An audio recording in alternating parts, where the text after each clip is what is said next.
We're back here with another segment of the award-winning ETB Coaches Show. I'm speaking it to existing folks. We will get an award one of these days. But in the meantime, we're here with head tennis coach himself, Jeff Bramlett. And Coach, you're here, but where's your notes? It's going to be scary. I'm going off memory, so it could be a scatter shoot. No telling how this will go. That's how we rock and roll around here on the ETB Coaches Show. Never know exactly what's going to conspire here, but let's get down to business, Coach. You guys had a match against the Ozarks this past week. The women's side winning 9-0. On the men's side, it was 8-1. So definitely a big win for you guys as you head into the tail end of your season, the ASC tournament. So kind of talk about first. We'll start with the women's side.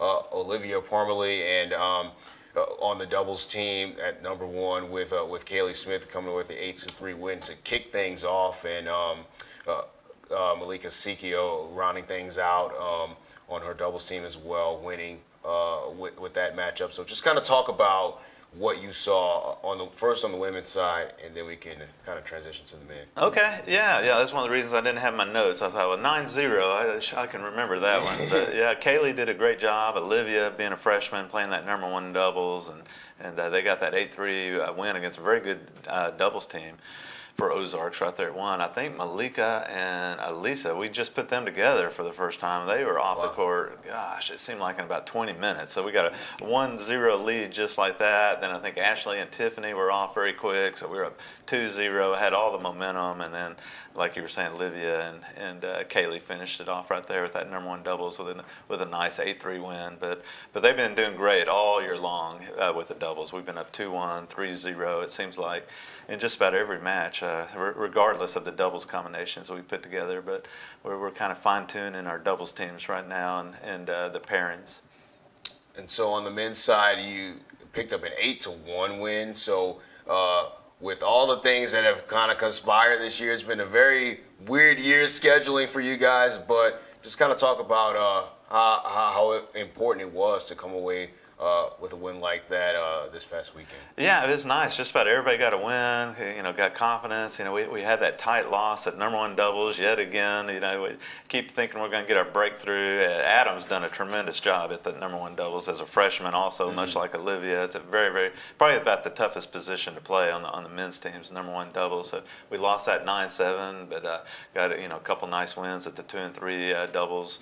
And then swept the singles. So everybody got a win in the singles to get confidence boost. Joseph got a win at number one singles. I think his name's Mel, against one of the top players in the ASC. So that was a big win for Joseph at the number one singles. So we got off the court. Everybody got off the court healthy and got some confidence and ready to go on to Jackson, Mississippi tomorrow. Absolutely, and actually jumping the gun there a little bit there.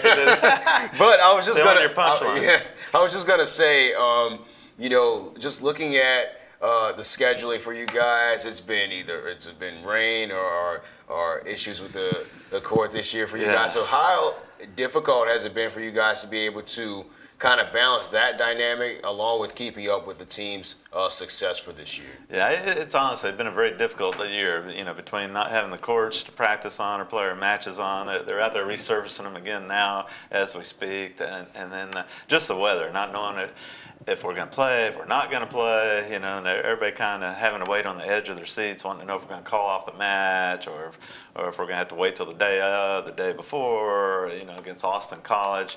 As I'd mentioned last week, we called that match off in the middle of the match, had a chance for our girls to be ranked top 10 in the region.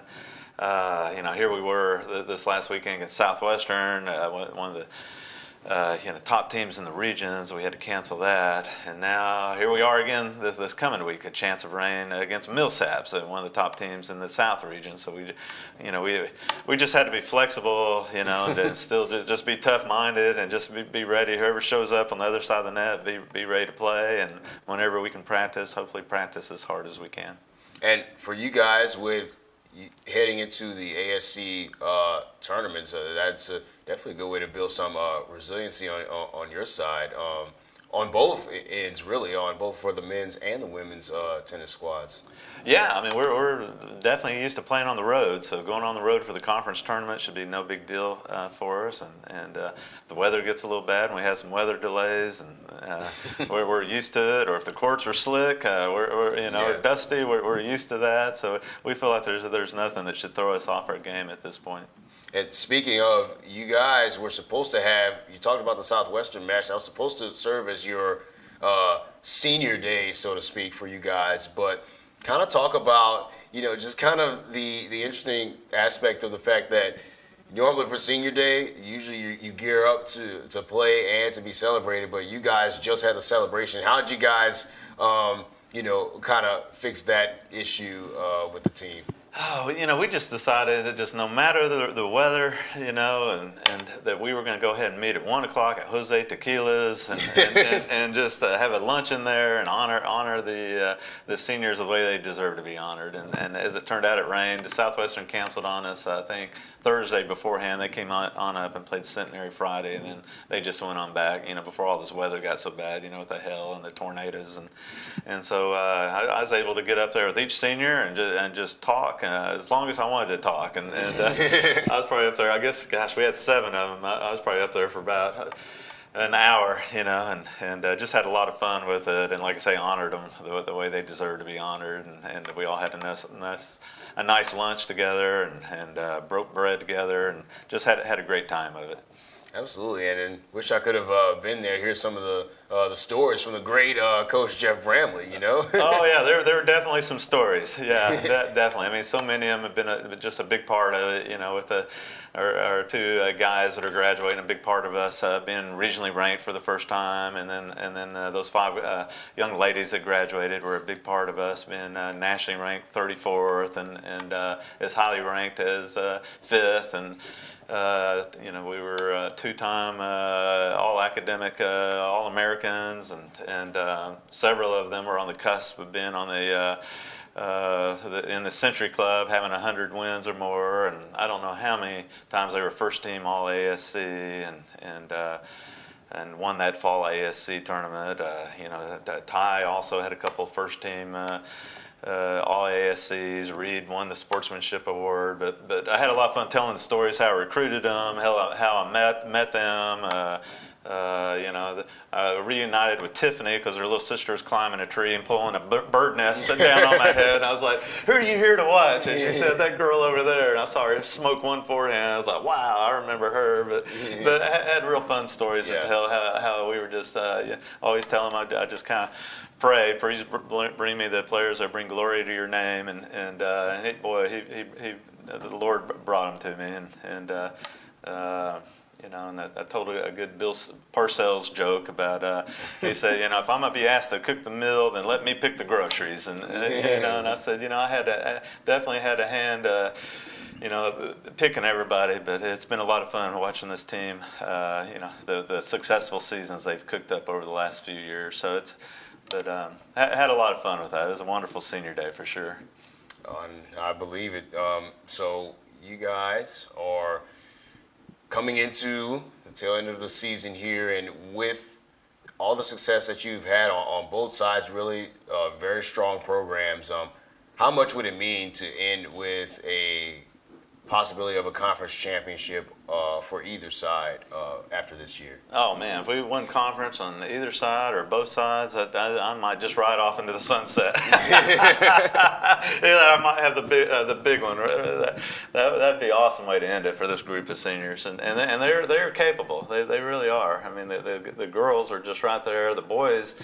Lost to Concordia 5-4 earlier this year, and they're the number 1 seed in the West right now. I mean, that's who we got to beat. We're going to start off with Hardin Simmons. The girls will be the number 1 seed in the East, and we'll probably have to beat Concordia again, who they've already beaten, and McMurray, who they've already beaten, and then get a rematch with UT Dallas, who we'll just have to play well that day, and they're capable. They've improved a lot since then, so it'd be an awesome way for them to go out for sure. That'd be fun. Absolutely, and we are looking forward to you guys' accomplishments there in the ASC tournament. As you guys will be traveling to Jackson, Mississippi this weekend. So guaranteed. Absolutely. Well, thank you, Coach, for Thank joining you. us once again on the ETBU Coaches Show. As we said, both men's and tennis teams will be traveling to Jackson, Mississippi to take on Belhaven University and Millsaps College. Once again, you can stay up to date with all things ETBU sports related at goetbtigers.com or follow us on social media at goetbtigers. Once again, Mark T. Robinson with the great head coach, Jeff Bramlett. We'll be back on the ETBU Coaches Show with more. Stay tuned.